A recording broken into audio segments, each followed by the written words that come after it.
السلام عليك يا أبا عبد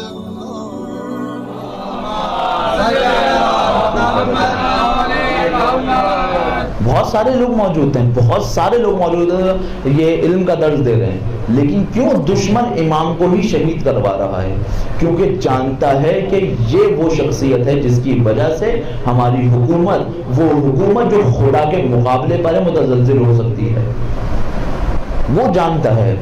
اور اگر انسان ان علماء سے ہٹ جائے، حقیقی علماء سے ہٹ جائے، تو کتنا ہی زیادہ پڑھ لکھ جائے، جہالت اس کے ساتھ رہتی ہے۔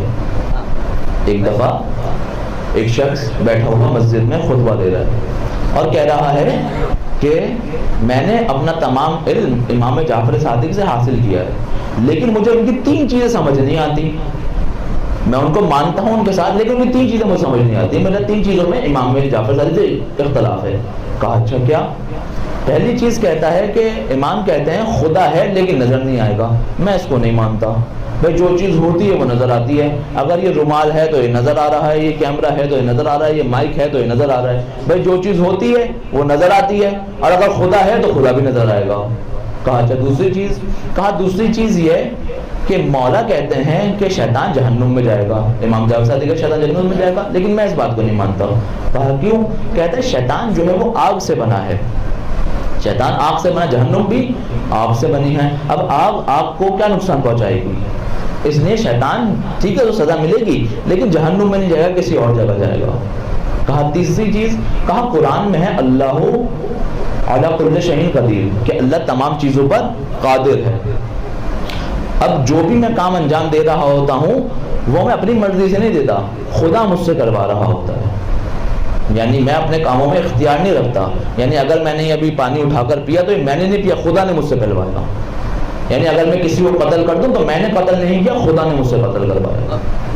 یہ مجھے اشکال۔ اب وہاں پر مولا کا ایک چاہنے والا ہوتا ہے جس کو لوگ مجنون کہتے ہیں اور کچھ لوگ اس کو بہلول دانا کہتے ہیں، وہاں موجود ہیں۔ کیا کیا؟ ایک مٹی کا ڈھیلا اٹھایا اور اس شخص خطبہ دے رہا اس کو مارا۔ جب مارا تو ان کے ساتھیوں نے آ کر پکڑ لیا اور پکڑ کر کہا کہ تم نے کیوں مارا؟ کہا اگر مارا ہے تو قاضی کے سامنے ثابت کرو۔ اب قاضی کے سامنے لے کر آئے، پورا شہر جمع ہوا۔ پوچھا کہ آپ نے مارا ہے؟ کہا ہاں، لیکن اس سے پہلے میں چاہوں گا اس کو میرے مولا سے کچھ سوالات ہیں وہ یہ پوچھے، پھر اس کے بعد میں بتاؤں گا میں نے مارا ہے نہیں مارا۔ انہوں نے کہا اچھا۔ کہا بھائی آپ کی کوئی سوال؟ انہوں نے کہا ہاں۔ کہا انہوں نے سوال دہرا ہے کہ بھائی خدا ہے لیکن نظر نہیں آتا۔ انہوں نے کہا اگر خدا ہے اور نظر نہیں آتا تو تمہارا کیا کہنا؟ کہتا ہے میں کہتا ہوں جو چیز ہوتی ہے وہ نظر آتی ہے۔ اچھا یہ بتا کہ میں نے تجھے مارا، تیرے پاس کا کیا ثبوت ہے؟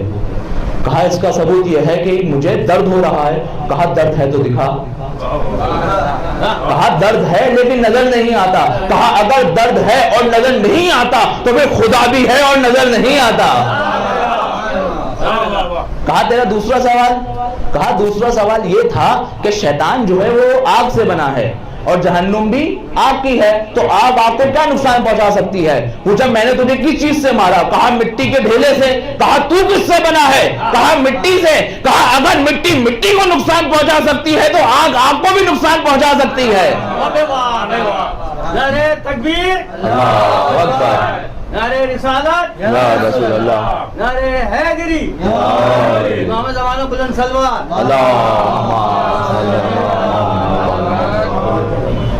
کہا تیرا تیسرا سوال؟ کہا تیسرا سوال یہ ہے کہ جو بھی کام کرتا ہے وہ خدا کرتا ہے، کیونکہ قرآن میں ہے کہ اللہ ہر چیز پر قادر ہے۔ تو کہا پھر سن لے، اگر اللہ ہر چیز پر قادر ہے تو میں نے تجھے نہیں مارا بلکہ خدا کا ہاتھ تھا جس نے تجھے مارا ہے۔ اگر انسان ان اہل بیت سے دور ہو جائے، ان علماء سے دور ہو جائے، ان علماء حقیقی سے دور ہو جائے تو اس نہج پر آ جاتا ہے کہ سامنے کی چیزیں بھی اس کو سمجھ نہیں آتی۔ تو یہ تمہارا اختیار ہے کہ وارث علماء، وہ علماء کے جن کے بارے میں روایتوں میں آیا ہے کہ العلماء ورثۃ الانبیاء، کہ علماء انبیاء کے وارث ہیں۔ ابھی تمہاری مرضی ہے، انبیاء اور ائمہ کے وارثوں کو ماننا ہے تو مانو، یا جوہلا کے وارثوں کو ماننا ہے تو مانو، اور پھر یاد رکھنا اس کا نتیجہ بھی یہی نکلے گا کہ علماء کے وارثوں کو مانو گے تو پھر ان کے ساتھ محشور ہو گئے، ورنہ پھر اپنے آقاؤں کے ساتھ محشور ہو گئے۔